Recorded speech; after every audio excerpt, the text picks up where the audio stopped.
Olá, eu sou a Gabriela Brambati, faço parte da Igreja Assembleia de Deus, Ministério NAD, presidida pelo pastor Mauro Muniz, aqui de Nova Ponta da Fruta, Vila Velha, Espírito Santo. E este canal é dedicado a tecer comentários sobre a lição bíblica para jovens, as lições escritas publicadas pela CPAD.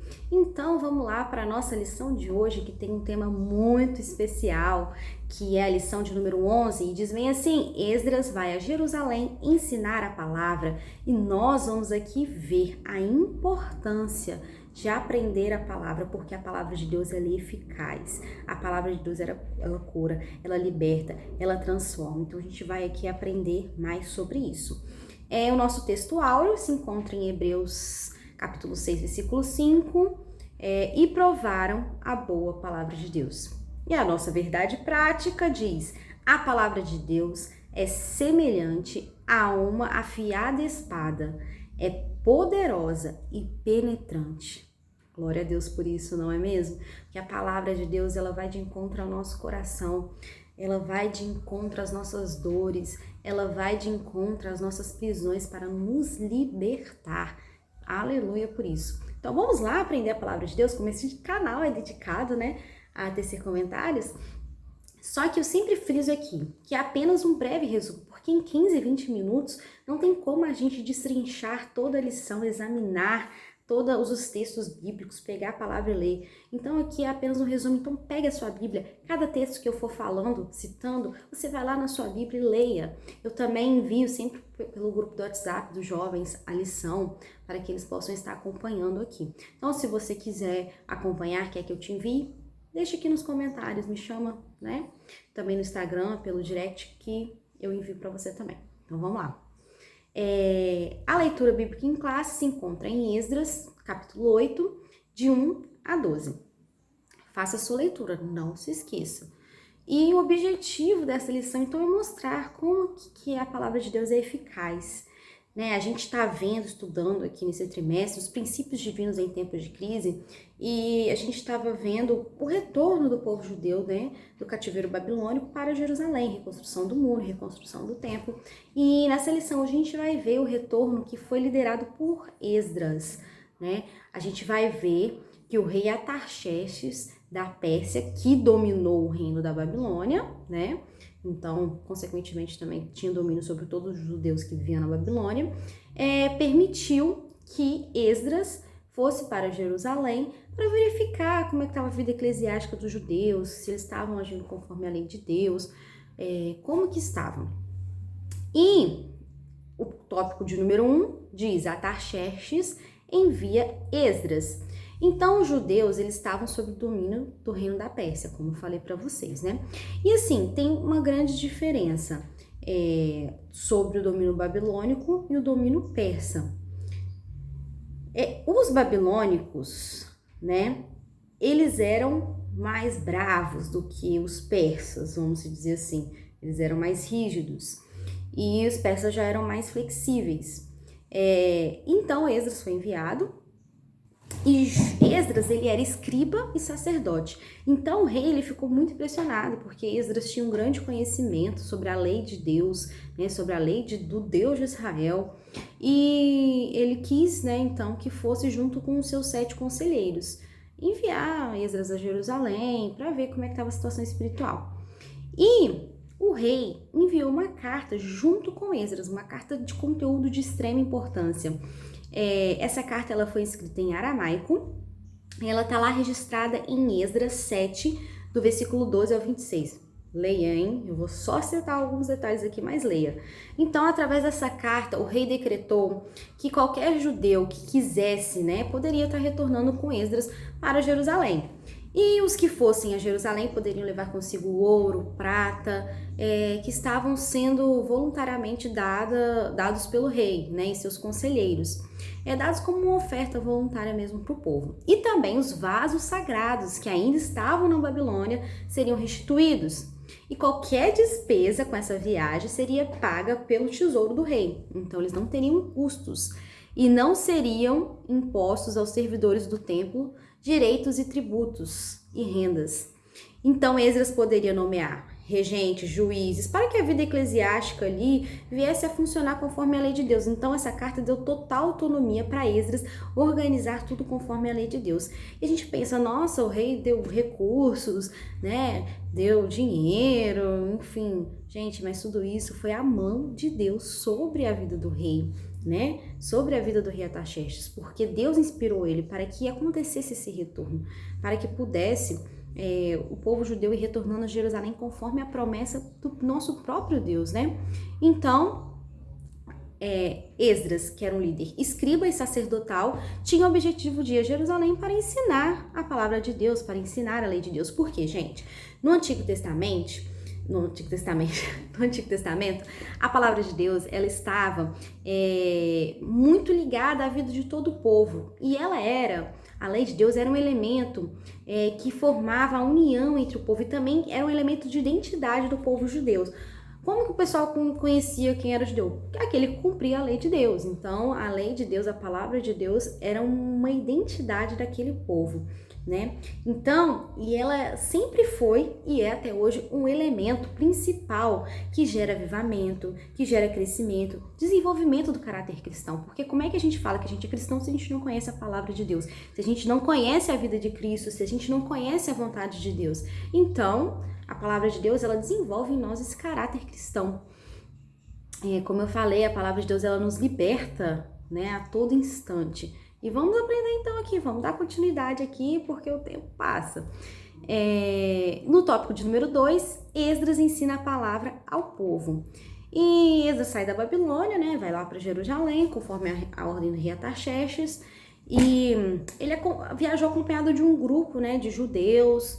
Também alguns eram líderes do povo, você encontra essa referência lá em Esdras 8, versículo 2. E ele recusou a escolta militar oferecida pelo rei para garantir-lhes a segurança durante a viagem, porque naquela época tinham muitos assaltantes nas estradas, porque ele preferiu confiar na segurança de Deus, se era uma obra de Deus que ele estava indo fazer, se era algo assim que vinha do coração de Deus, ele confiava que Deus ia guardar eles. E assim eles jejuaram e oraram, né? Eles não só confiaram, eles jejuaram, oraram para que tivesse uma boa viagem. E Deus ouviu e guardou durante todo o período da viagem, né? E chegaram em paz a Jerusalém. Quando chegaram, ofereceram holocaustos a Deus. Leia o capítulo 8 todo dia, Deus, que você vai entender melhor o que eu estou te tentando explicar aqui. Vai ver a cronologia dessa história certinho. E então, quando Esdras chegou em Jerusalém, encontrou com Neemias. Neemias que reconstruiu os muros, lembra? Neemias que era lá o governador lá em Jerusalém. Então, eles eram da mesma época, do mesmo tempo. E ele vinha, né? Neemias vinha sendo o líder espiritual dos judeus, né? E então, Neemias uniu-se a Esdras para que eles realizassem a tarefa que Deus queria, né? A tarefa para que Esdras tinha sido enviado, que era ensinar a palavra ao povo. E na festa dos tabernáculos, no primeiro mês, no primeiro dia do mês 7º, houve uma convocação. Então você pode ver lá em Levíticos 23, do versículo 34 a 35, né? Que o povo se ajuntou como um só homem para ouvir ali a palavra de Deus, né? Diante da porta das águas. E Esdras trouxe o livro da lei, e a lei de Deus foi lida para o povo, né? Desde a alva, que é o que desde o amanhecer até o meio-dia. E havia sido construído um púlpito de madeira, né? Para que ele ficasse em pé, né? Ao lado de Esdras, ensinando toda a palavra. E ainda tinha um grupo de levitas que cooperava, né? Para fazer com que todo o povo entendesse aquilo que estava sendo lido na lei de Deus. Então, assim, Esdras estava ali ensinando, mas tinha muita gente, então os levitas também estavam ali ajudando, para que todo mundo entendesse, para que ficasse fácil a compreensão da lei de Deus, porque ele estava ali para ensinar, então todo mundo tinha que entender e aprender, né? E o ensino foi maravilhoso, gente. O povo, ao ouvir a leitura, começou a chorar e a lamentar-se, e Neemias e Esdras tiveram que intervir, né, exortando o povo que se alegrassem no Senhor, porque a alegria do Senhor é a nossa força. Lá em Neemias 8:10, o povo então, daí que foi exortado a se alegrar, é porque a palavra de Deus mexeu tanto com aquele povo, foi tão libertadora, foi tão transformadora, que o povo começou a se quebrantar e a chorar, a reconhecer que estavam indo pelo caminho errado e aprender qual era o caminho certo de Deus. Mas aí, como Esdras e Neemias foi lá, animou o povo então foi festejar, foi comer, entenderam que a palavra de Deus era um conhecimento maravilhoso, libertava e transformava, mas a gente precisava de se alegrar, porque quando a gente está alegre, a gente tem força para realizar também a vontade de Deus.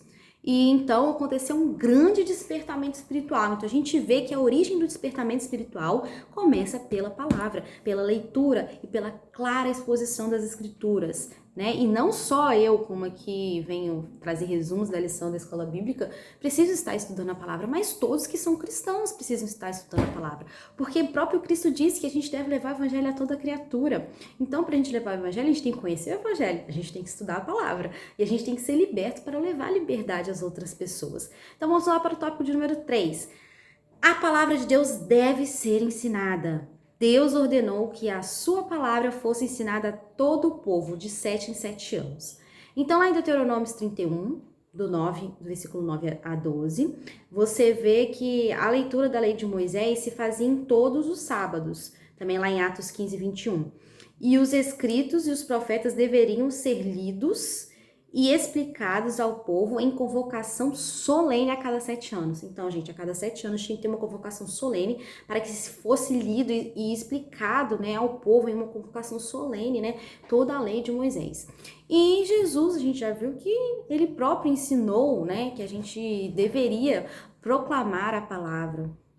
Ele ordenou aos discípulos que ensinassem a todas as nações a guardarem tudo aquilo que Deus tinha ensinado. Lá em Mateus 28, do versículo 29 e 20. Você encontra Jesus falando isso aos discípulos. Então, vamos lá. O apóstolo Paulo também é um grande exemplo, né, de pessoa, de cristão que conhecia a palavra e se dedicava a ensinar, né? Ele dizia... lá em 2 Timóteo 4,12, conjuro-te, pois, diante de Deus e do Senhor Jesus Cristo, que pregues a palavra. Paulo sempre falava para todos aqueles que ele mandava a carta para estudar a palavra, né? Lá em Romanos 12,7 também tem uma passagem linda, que é um dom, né? Se é ensinar, haja dedicação no ensino. Então, aqueles que têm o dom de ensinar, que se dediquem a isso, né? Me coloco aqui à disposição. Tenho me dedicado bastante e, gente, quando a gente ensina, a gente aprende. Tem estudos que revelam, vocês já devem ter visto por aí, que quando a gente lê, a gente aprende, sei lá, uns 10, 15%.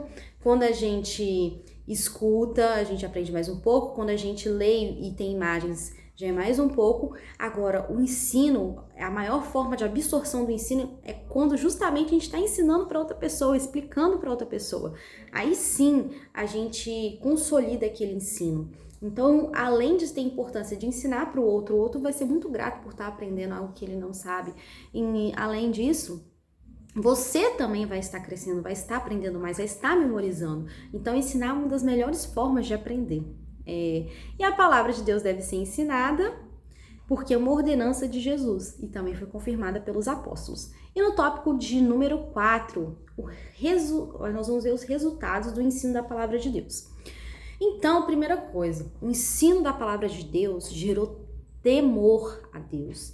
E o temor é o princípio da sabedoria. Então, se você quer ser sábio, leia a palavra, porque você vai ter temor a Deus e vai começar a ter sabedoria. E lá em Deuteronômios 4:10, Deus falou, né? Ajunta-me o povo e os farei ouvir a minha palavra para que me temam todos os dias que na terra viverem. Também lá em Deuteronômios 8:6 diz, guarda os mandamentos do Senhor para o temer. Então a gente deve estar sempre estudando e guardando a palavra de Deus para aprender como temer ao Senhor, para que a palavra venha gerar temor no nosso coração. Porque lá em Provérbios 3:7 diz que o temor do crente, quando o crente ele tem temor, ele se aparta de todo o mal, ele se desvia do mal, ele aborrece o mau caminho. E como resultado do ensino da lei, lá nos dias de Esdras, o povo confessou o seu pecado, houve aquele quebrantamento, o povo se apartou daqueles deuses estranhos e adorou ao Senhor. e fez um concerto com Deus, hoje também nos nossos dias é assim. Quando a gente aprende realmente a palavra de Deus, a gente não quer mais dar lugar ao pecado, a gente não quer mais dar lugar a outros deuses na nossa vida, a gente se enche tanto da palavra e do temor de Deus que a nossa vida ela é preenchida pelo amor e pela paz que só o Espírito Santo pode nos dar. E lá em Romanos, capítulo 1, versículo 16, diz que a palavra de Deus, ela é o poder de Deus. Então, o poder de Deus está na palavra dele, gente. Gente, que poder é esse? Olha, a palavra tem me ensinado tanto, tem me libertado tanto. Depois que eu comecei aqui a fazer esses resumos aqui, como forma de contribuir para a vida dos jovens, contribuiu muito mais para a minha vida. Como eu falei, quando a gente ensina, a gente absorve mais o aprendizado, sabe? A gente consolida melhor aquele aprendizado. Às vezes, quando a gente lê, a gente esquece. Quando a gente lê e tem que explicar para outra pessoa, aquele aprendizado, ele se firma melhor na nossa cabeça, porque a gente tem que arrumar uma maneira também da outra pessoa compreender. Então, aquilo fica mais na nossa memória. Então, vamos lá. O ensino da palavra também, um resultado, né, do ensino da palavra, é que implanta as normas espirituais nos crentes. E essas normas de Deus dão um novo caminho para a gente viver naquela nova vida, né? Na nova vida, aquele novo nascimento, e a gente passa a ser guiado pelo Espírito Santo de Deus e passa a andar nos estatutos de Deus. E quem tem uma nova vida, né? A gente vê os frutos dessa nova vida, né? Então, o crente que passa a viver uma nova vida, é cheio da palavra, ele é honesto, ele não mente. Ele jamais se apodera de alguma coisa que não é dele, porque quando a gente vai ver lá na palavra de Deus, que a gente vê lá em Efésios 4, 28, aquele que furtava, não furte mais. Também lá em Mateus 5,37, seja porém vosso falar sim, sim, não, não, porque o que passa disso é procedência maligna. Olha como a palavra de Deus nos ensina.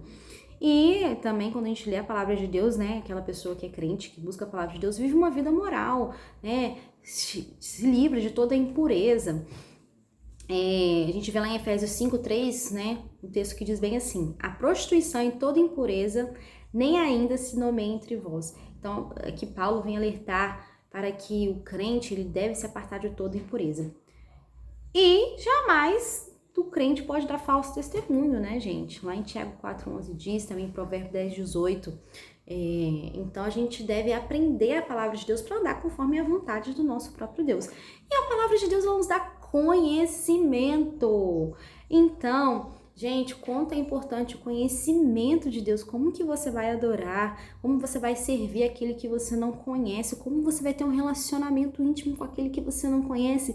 A gente tem que conhecer a Deus pela palavra dele, né? E a igreja de Corinto, né, ela foi enriquecida pelo ensino da palavra de Deus.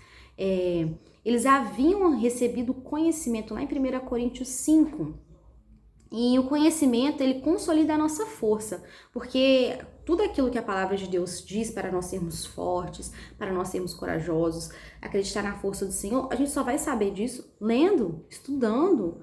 Então, todas as vezes que acontecer algo com a gente tiver aprendido a palavra de Deus, a gente vai lembrar, opa, peraí, lá naquele texto Deus fala com o povo assim, assim, assim, então tem que ter força. Então, isso consolida a força do povo, né? Porque no conhecimento a gente sabe, quando a gente aprende, que todo saber é dado gratuitamente por Deus para nós, né? E pelo conhecimento da palavra a gente pode alcançar libertação, gente. Que coisa maravilhosa é ser um crente liberto do pecado, liberto das mágoas, liberto das angústias, liberto de tudo aquilo que nos prende. Gente, a libertação, ela é maravilhosa. E eu vou até ler aqui para vocês. Esse daqui eu faço questão de ler junto com vocês. Vamos lá em João, capítulo 8, versículo 32 até o 36. Eu vou ler para vocês. Acompanhem comigo aí. Jesus fala sobre os verdadeiros filhos de Deus. É o títulozinho. Vamos lá. Capítulo 8, versículo 31. Jesus dizia, pois, aos judeus que criam nele, se vós permanecerdes na minha palavra, verdadeiramente sereis meus discípulos e conhecereis a verdade, e a verdade vos libertará. Responderam-lhes, Somos descendência de Abraão e nunca servimos a ninguém. Como dizes tu, sereis livres? Eles questionaram a Jesus, livres de que a gente nunca foi escravo, a gente nunca foi servo de ninguém. Vamos lá, versículo 34. Respondeu-lhes Jesus: em verdade eu vos digo que todo aquele que comete pecado é servo do pecado. Ora, o servo não fica para sempre em casa, o filho fica para sempre em casa.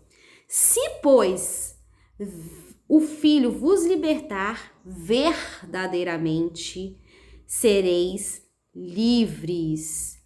Vou ler aqui também o 37. Bem sei que sois descendência de Abraão, contudo, procurais matar-me, porque a minha palavra não entra em vós.